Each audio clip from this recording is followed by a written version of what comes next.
Countess, I'm sorry to bother you again, but I wonder if I might have another word with you. Certainly. Do you remember when I showed you this handkerchief? Handmade, embroidered in Paris, and of course, the letter H. 3 ladies aboard have the letter H in their names.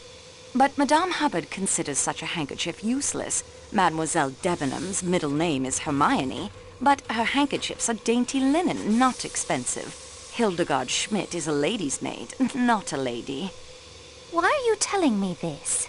It leaves only you and Princess Dragomirov, but her first name is Natalia. It isn't my handkerchief. There is a wet luggage label on your suitcase. Oh? Pulling it back, I found the initials HMK. Well, that is fascinating, isn't it? You told me you have never been to America. I've never been to America. When you say you've never been to America, you say it with an American accent. These questions are pointless. These are observations, Monsieur le Comte, not questions. You take too much upon yourself, mademoiselle. You are not a detective. You are a clerk in a train office, and your employer will hear her a representative of this railway, treated a diplomat and his wife. Why was the grease spot added to your passport and the label to your case? My wife has told you the handkerchief is not hers. There are no H's in her name. Let that be an end to it. Why did you hide your true identity? Surely you can guess the reason. This man who called himself Ratchet murdered my baby niece, killed my sister, and broke my brother-in-law's heart. 3 of the people I loved best and who made up my home, my world. Of all the people on this train, I alone had the strongest motive for killing him. I give you my word of honor. Helena never left her compartment last night. Then the handkerchief is yours. No, it is not. I know I can't hope to make you believe me, but I assure you that is the truth. When we learned who the man was, and that the handkerchief had been found with the letter H near his body, I pointed out to Helena it would be better to remove any connection to her. A luggage label, a grease spot to cover the alteration. What could be simpler? I have read quite a bit about crime, Monsieur le Comte. I hope you will take it as a compliment if I say you have the makings of a very fine criminal. I think I will not take that as a compliment, no. Madame la Comtesse, the motive for the murder lies in the past, in the tragedy that broke up your home. Help me. Take me back into the past. Tell me about your sister's household. What can I tell you? They're all dead! All dead! All dead! Sonia! Robert! Darling, darling Daisy! That curly hair, impossible to comb, that sweet, sweet smile. Tell me about the nursery maid who committed suicide. Suzanne. If she was involved, I'm sure it was innocently. Chatting idly with someone, giving the times of Daisy's outings. What was Suzanne's nationality? She was French. What was Suzanne's last name? I was only a child myself at the time. All we called her was Suzanne. Was there a nurse? Yes, a trained hospital nurse. New Daughter was her name. Did you have a tutor or governess, perhaps? Yes, she was a dragon. English. Oh, rather Scots. A big red-haired woman. How old was she? She seemed frightfully old to me at the time, but I suppose she couldn't have been more than 40. What was her name? Miss Freebody, if you can believe it. I know you were only a child at the time, and that the passage of years changes a person, but have you seen anyone on this train who reminds you of any of those people? No, mademoiselle. Pardon me, Count. I still have 1 or 2 matters I would like to discuss. Then please, do so. Did you notice the grease spot on your passport? See it just at the beginning of your wife's first name? These things happen when traveling. Have you remembered anything about last night that might help us? Nothing. Au revoir, Monsieur le Comte.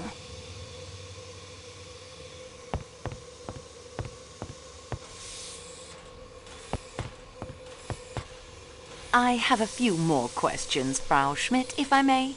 Yeah, of course. How long have you been with Madame la Princesse? 10 years. 15 years, Schmidt. Yeah, that is right. 15, mademoiselle. I am sorry. This murder, this waiting, it distracts me. I understand you are an excellent cook. Yeah, indeed. All of my ladies have said so. Your Excellency. Calm yourself, Schmidt. You don't know what you are saying. That is true. I do not know what I am saying. That will do for now, Mademoiselle Schmidt. I have returned to you, Your Highness. I thought you might. I'm having some difficulty locating the owner of this handkerchief. I am sorry to hear that. If you had asked me, I could have told you it is mine. Yours? But, Your Highness, your first name is Natalia. I'm perfectly aware of my first name, mademoiselle. My handkerchiefs are always embroidered with Russian characters. In the Cyrillic alphabet, H is written as A. How did your handkerchief come to be lying by the murdered man's body? I have no idea.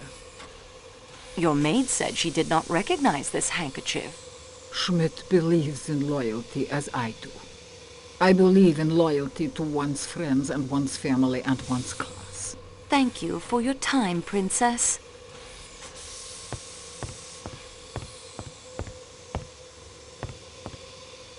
I must attend to my duties, mademoiselle. Perhaps we can speak later.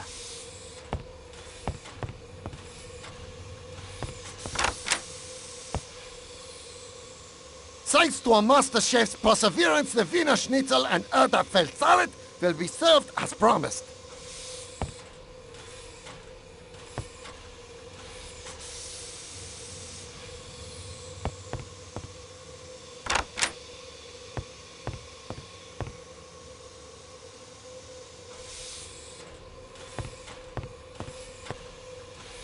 Ah, dear young miss, I would like to say that despite all the calamity, I have enjoyed sharing my compartment. Thank you, Greta.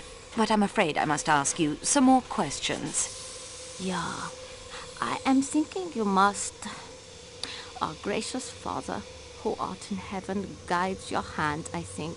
So, I am content. I found a postcard in your suitcase. My one keepsake from that time. It is a silly thing, but I hold it dear. Coney Island is in America. Yeah, of course. It is on the Long Island of New York in the country of America. I lied to you when I said I had never been there. May God forgive me. On the back of the postcard, you write that Helena rode on the roller coaster. Helena Gilbert, Mrs. Armstrong's young sister, only 10 years of age, but so brave.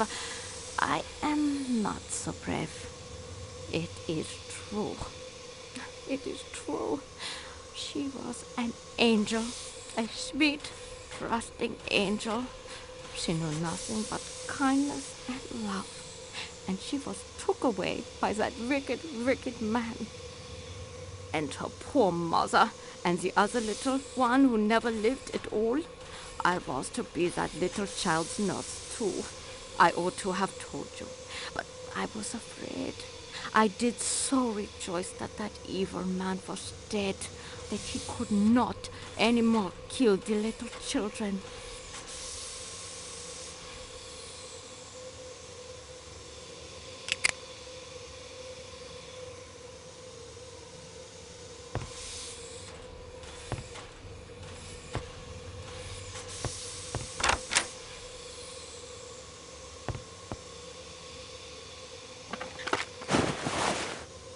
The notorious scarlet kimono in your bag, mademoiselle.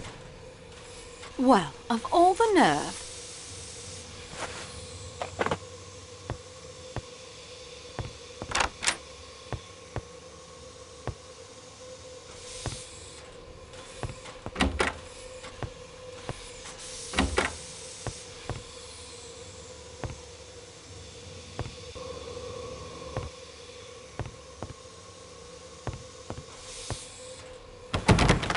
This door is tightly locked.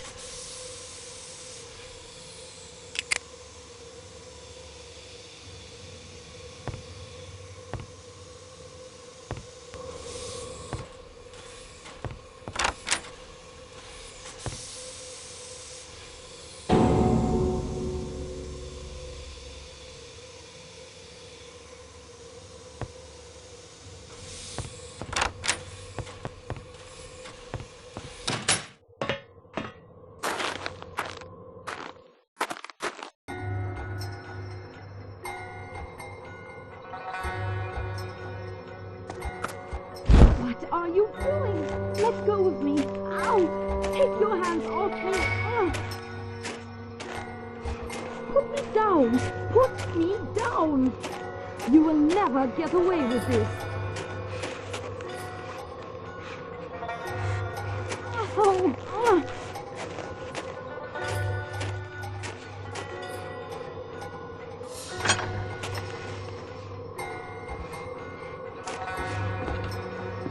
Ow!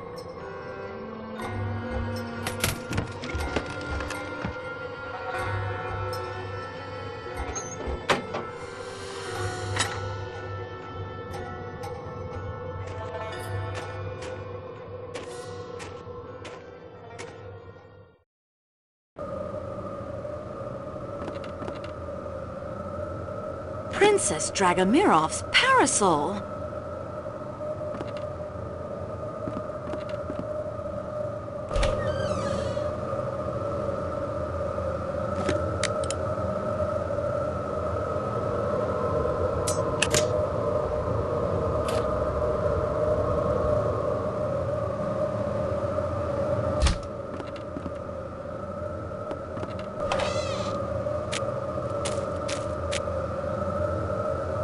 The most generous of kidnappers.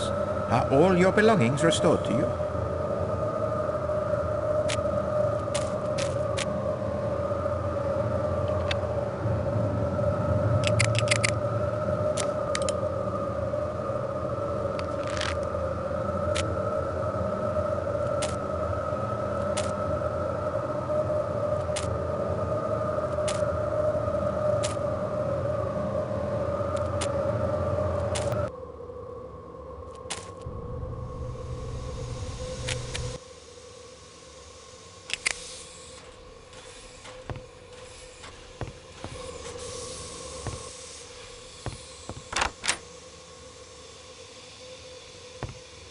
Monsieur Poirot.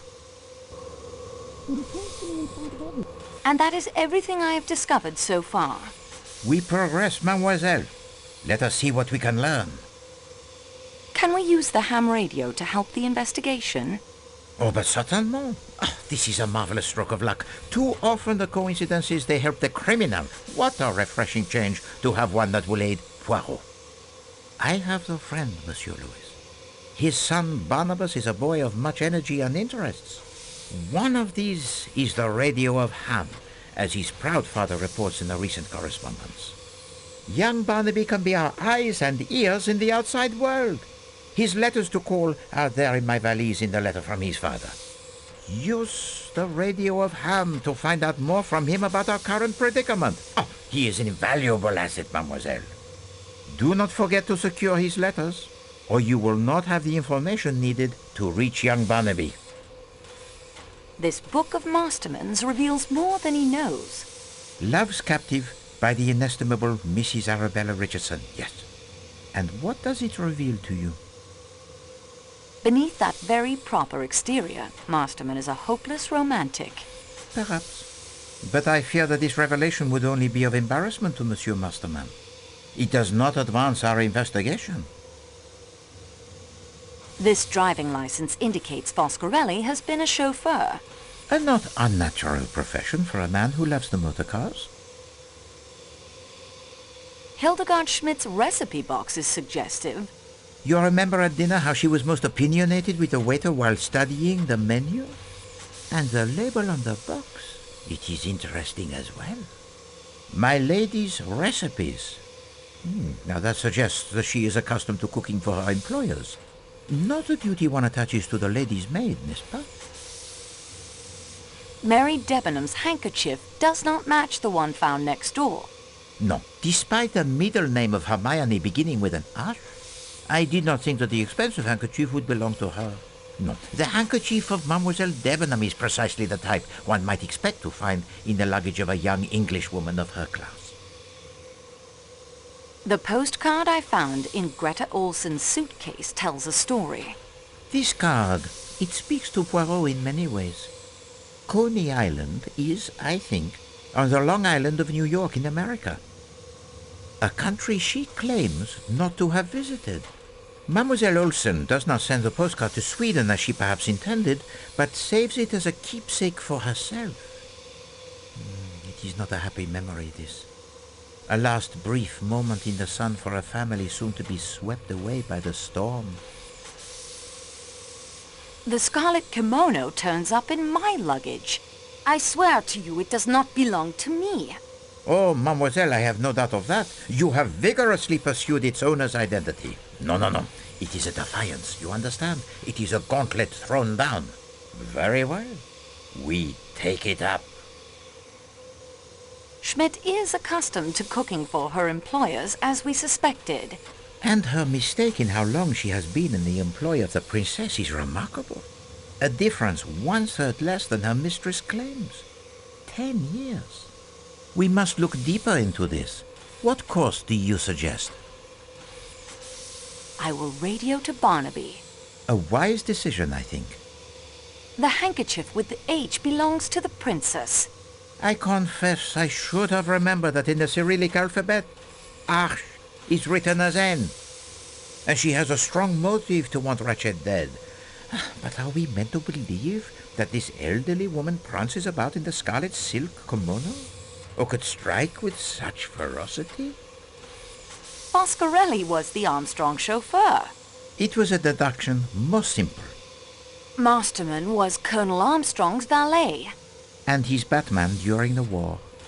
Greta Olsen was Daisy Armstrong's nurse. This may explain the zeal with which she cares for her young charges at her mission, and why she never had any children of her own. The nursemaid Suzanne, who threw herself to her death, was French. Wait, to know her full name might be instructive. The Armstrong nurse was named New Daughter. An odd name, that. What nationality do you think? Slavic or Scandinavian? Well, perhaps. I think that the Countess has the most fanciful mind and is quite adept at the word games. She is playing them now. Noi Daughter sounds, I think, only by coincidence, vaguely Scandinavian. Olsen is, of course, authentic Scandinavian. New Daughter. New Daughter. Olsen. Old son. It is not yet fact, but it is worth pursuing.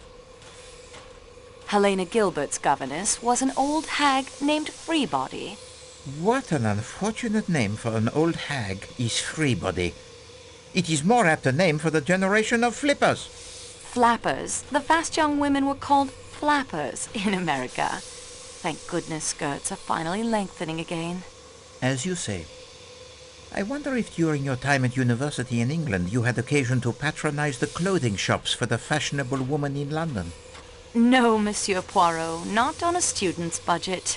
There is such a shop near my own tailor called Debenham and Freebody, and the description the Countess gives to you is as far from the attractive young woman Mary Debenham as one could hope to get. The Countess recognized no one on the train. Including Madame la Princesse, her sister's godmother?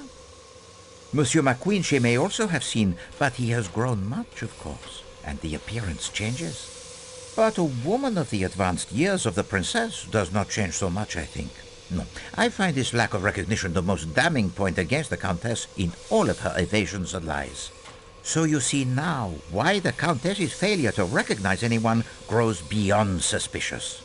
Perhaps she is nearsighted. If she were the second murderer in Ratchet's room last night, that might explain why she didn't notice he was already dead. You know, at times you remind me so of my good friend Hastings. Merci, mademoiselle. Unfortunately, the report, it is not yet complete. We are now armed with much more additional knowledge than before. Continue the investigation and do not be afraid to go over the ground you have already covered. The letter. Now I'd better put Monsieur Poirot's clothes back exactly as I found them. I wouldn't dare...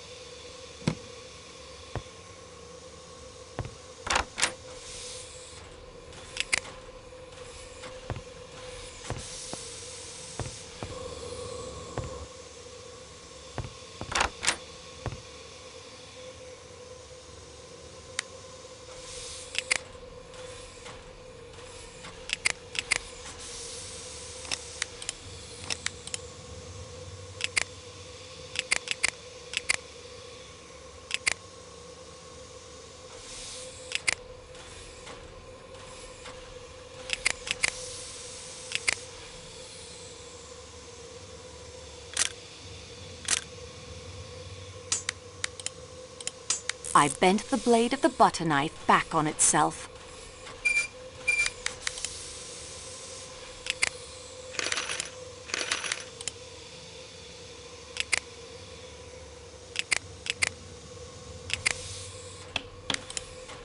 A makeshift telegraph key. I constantly amaze myself.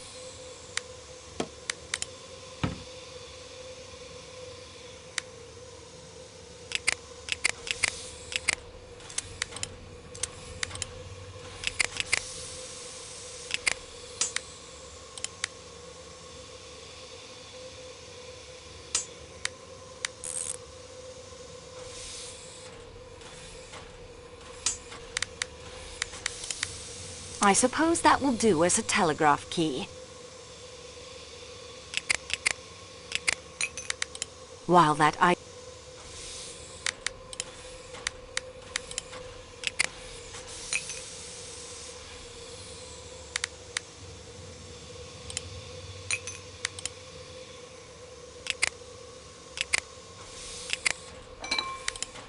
Those don't work together.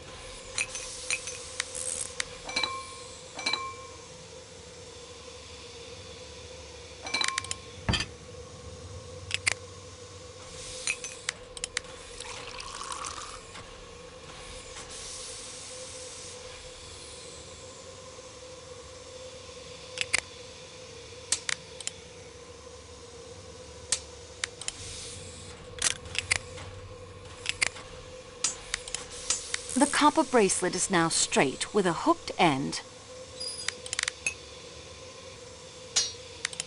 With any luck, that will power the radio, at least for a short time.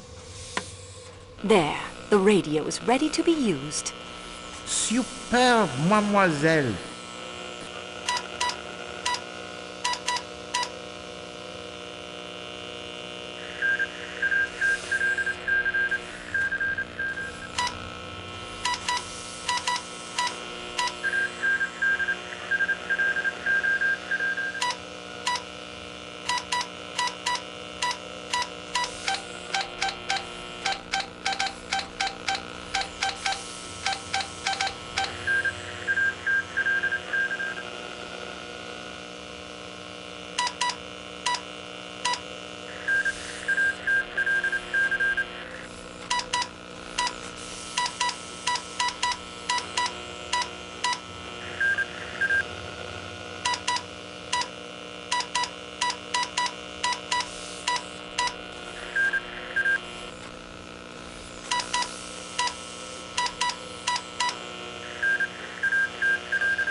That will save the cell from draining. There.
That will save the cell from draining while I'm not using it.